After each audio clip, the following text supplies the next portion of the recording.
नमस्कार मंडळी. आज आपण एका खूप इंटरेस्टिंग विषयावर बोलणार आहोत, म्हणजे कृती करण्यासाठी स्वतःला प्रोत्साहित कसं करायचं. आपल्याकडे बरीच माहिती आहे यावर, तर बघूया यशासाठी कृती आणि ही जी सेल्फ मोटिवेशन म्हणतो आपण, याचं महत्त्व काय आहे. चला खोलवर जाऊया यात. तर आपल्या माहितीनुसार कृती म्हणजे काय? फक्त काहीतरी करणं नाही, तर एका ठरलेल्या ध्येयासाठी जाणीवपूर्वक प्रयत्न करणं. आणि स्वतःला प्रोत्साहित करणं म्हणजे बाहेरून कोणीतरी येऊन आपल्याला पुश करेल याची वाट न बघणं, स्वतःहून ती ऊर्जा निर्माण करणं. बरोबर, अगदी बरोबर. पण मग प्रश्न येतो की ही आतली ऊर्जा, ती प्रेरणा जागवायची कशी?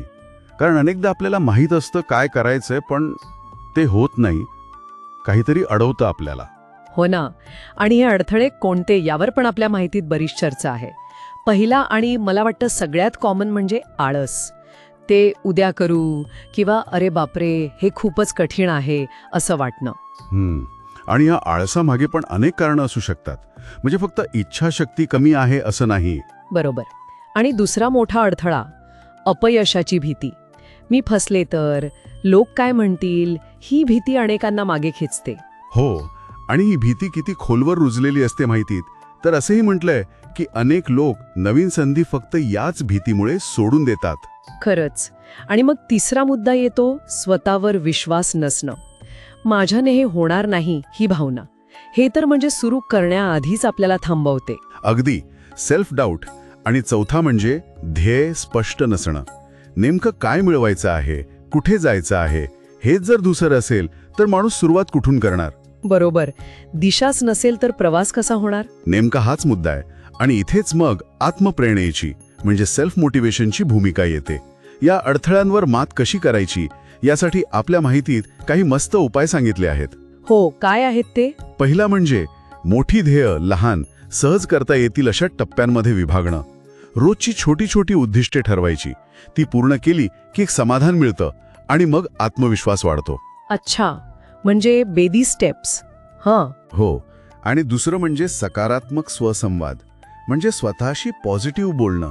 मी हे करू शकतो हे स्वतःला आठवण करून देणं. नकारात्मक विचार बाजूला सारणं. हे महत्वाचं आहे, कारण आपलं मन जे ऐकतं तेच खरं मानायला लागतं अनेकदा. अगदी.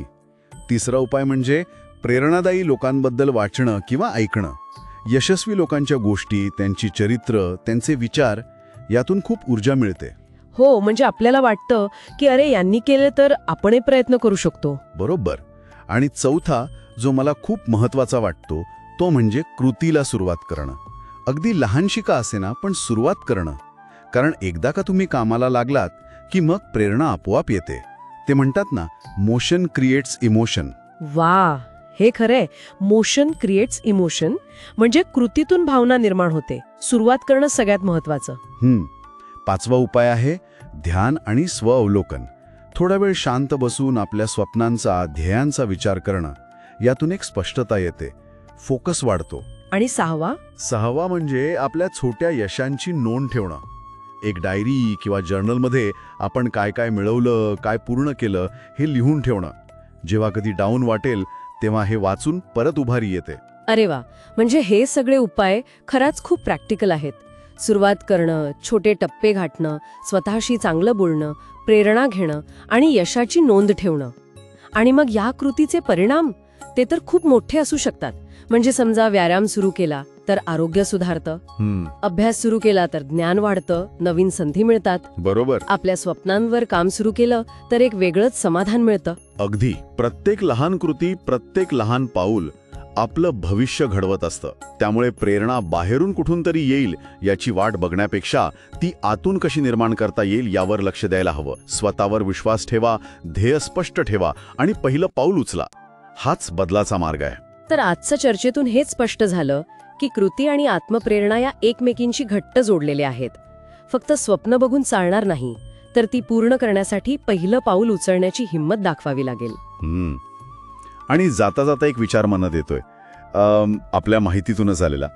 जर एखाद्याचं स्वप्न खरंच इतकं मोठं असेल, इतकं तीव्र असेल की ते त्याला शांत बसू देत नाही, तर मग आळसाला त्याच्या आयुष्यात जागा मिळेलच कशी? यावर विचार करायला हरकत नाही.